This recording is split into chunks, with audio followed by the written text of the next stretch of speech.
भैया जिंदाबाद जिंदाबाद जिंदाबाद पवन भैया जिंदाबाद जिंदाबाद जिंदाबाद प्रकाश का जनता जिंदाबाद जिंदाबाद जिंदाबाद प्रकाश का जनता जिंदाबाद जिंदाबाद जिंदाबाद क्यों पड़े हो चक्कर में कोई नहीं है टक्कर में क्यों पड़े हो चक्कर में कोई नहीं है टक्कर में करी हाथ जोड़ी सभे दी आशीष जी मांगतानी भोटवा नवाली के शीश जी करी हाथ जोड़ी सभे दी आशीष जी मांगतानी भोटवा नवाली के शीश जी इनको के विजयी बनावे के बाद सुनाय चाचा चाची भैया यार हो पवन सिंह के विजयी बनावे के बाद सुनाय चाचा चाची सुनाय यार हो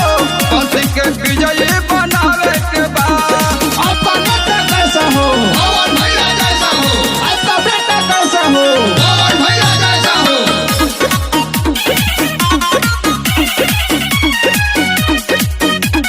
गौवा नगरिया के करी है विकास ही हवे गरीब के मसीहा हो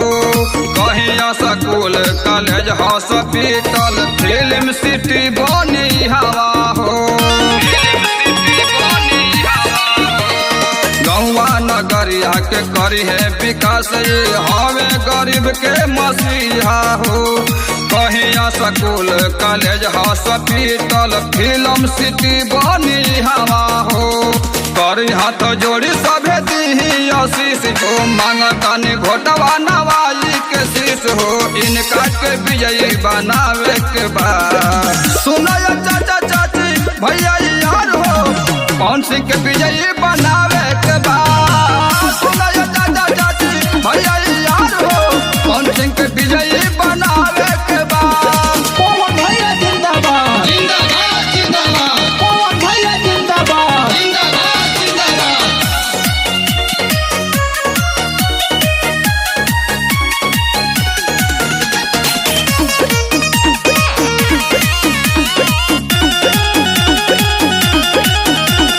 कोई बहकावे सुनो हमर भैया झांसा में केहू के नयावे के बा करिल निहोरा कारा काट के जनता से जगह पर बटम दबावे के बा कोई समझावे सुनो हमर भैया झांसा में केहू के नयावे के बा करिल निहोरा कारा कट के जनता से जगह पर बटम दबावे के बा शिवानंद मौर्य के गीत बजा के गिरी अमित